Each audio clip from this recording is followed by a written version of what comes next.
اكتشفوا ايه يا فندم؟ زي ما حضرتك اكتشفت بعض الاحجار طويله شويه وبعض الاحجار ايه؟ ارض صح؟ والاحجار الطويله اللي واقفه دي يا فندم عشان حضراتكم تتخيلوا عشان انتوا ما شفتوهاش يعني قد كده. ماشي؟ يعني الوقفه دي تقريبا قد كده ارتفاعها. فدي مش يعني مش حاجه مش الستون هنج يعني بتاع بريطانيا. 4 متر قلنا بصوا في الاحجار اللي جوه لقوها مخصوص رص عجيب. لقوا لو بصيت حضرتك من تحت خالص من الجنوب لحد فوق صح؟ سموا كل 2 طوال من دول كلمة جيت. سموها بوابة. مش قد كده بس سموها بوابة ماشي. وراحوا شادين خط مستقيم فلقوا بوابة تانية وراه بوابة تالتة وراه بوابة 5. جم قاسوها لقوها شمال جنوب حاجه في الفلك اسمها بروبر. ايه الفرق؟ لانك لما حضرتك بتستخدم بوصله فاكرين زمان لما كنا بنذاكر في الفيزيكس كان يقول لك ان البوصله بتعتمد على الماجنتيك فيلد صح؟ عشان كده بيبقى فيه نسبه ديسكريبنسي فيها شويه، بيبقى فيها نسبه خطا سن بسيطه. لكن لما تيجي تستخدم الفلك وتحركات النجوم وتحركات الاجرام السماويه بتبقى شغال بروبر، تبقى ما فيهاش نسبه خطا. فلقوها شمال جنوب بروبر تحفه. تعالى على الجنب لقوا نفس الحكايه بالجيتس في الجيتس اللي على الشمال خالص يا فندم. اهو خط مستقيم جيتس لحد ايه؟ لحد الناحيه الثانيه صح؟ بس دي يا فندم ما تديش ايه؟ دي ما تديش شرق غرب بروبر صح؟ لان شرق غرب بروبر هيبقى عامل زي الكروس كده زي الصليب صح كده؟ لا هي عامله كده زي ما هي واضحه قوي اهي قدامكم صح؟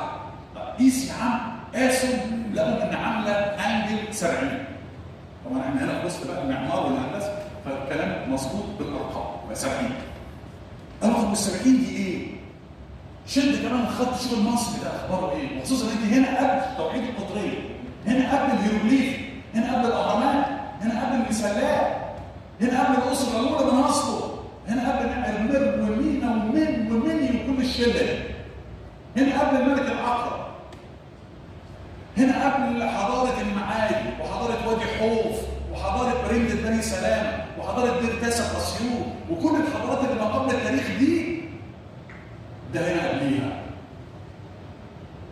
ده هنا البني ادم المصري راح. هنا البني ادم المصري اللي لسه احنا كنا معتبرينه نايم ده احنا اللي طلعنا نايم. ده احنا اللي طلعنا نايم، كل العالم طلع نايم قدام هذا الرجل العجيب. 14,000 سنه ترجع هذا الاثر الى 14,000 سنه نقلوه بقى من 100 كيلو ارض بصوته منطقه اسمها نبته قلايه اسمها نبته قلايه ونقلوها للايه؟ لحديقه متحف اسوان النوبه تروحوا تشوفوها دلوقتي في الحديقه.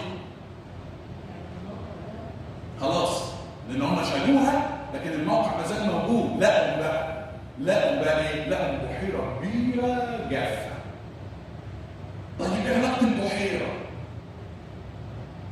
بالدائره الفلكيه؟ وايه علاقتها بال70 زي ال70 اللي هي عاملاها دي؟ بالظبط كده. والشمال والجنوب راح شادد خط من ال70 من الانجل من الزاويه اللي بيسموها انجل اوف انكلينيشن حضرتك اساتذتنا كويس الزاويه دي كمل لغايه ما طلع السما.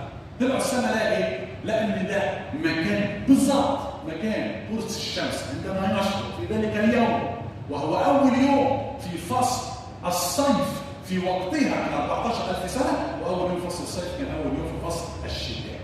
اول فصل الشتاء يعني المطر اصلا. فالمطر ينزل يملى البحيره. تيجي الحيوانات تاكل يجوا المصريين يسيبوا الوادي يرتحلوا 100 كيلو يقعدوا في نبته قلاع. يجوا بقى الحيوانات بقى وياكلوها ومش عارف مين ويعيش حياتهم ولقوا 15 من بقايا 15 منزل ولقوا 15 منزل وهي تعتبر اول منازل مبنيه بايد الانسان من 14,000 سنه في بلدنا ولقوهم الاطلال بتاعتها عباره عن انصاف دوائر. عارفين بيوت الاسكيمو؟ بالظبط كده بس من غير تلج. ايه العجيب بقى؟ وانا بذاكر ماده كلايمت كام سنه ما كانش حد في مصر بيتكلم عليها لقيت ال 15 بيت ازاي؟ الاطلال بتاعت 15 بيت اللي هم اكتشفوها لقيتها محطوطه ازاي؟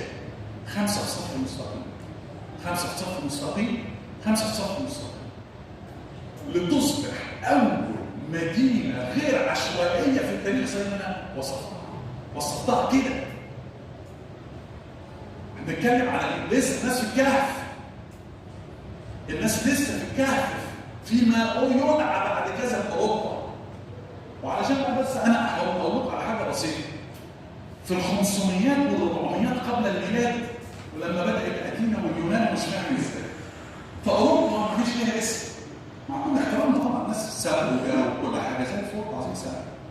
بس يعني احترام للتاريخ. فكانت أوروبا يطلق عليها إيه؟ لما أنت تحب تروح أوروبا بتقول لها إحنا رايح فين؟ فكانت أوروبا يطلق عليها الآية التسمية الرسمية بتاعت أوروبا. ذلك المكان الكائن خلف اليونان. ده التسمية الرسمية. ذلك المكان الكائن خلف اليونان. ولا مشكل معانا البورة ده كائن. مش هتنعكس صوت منتجع.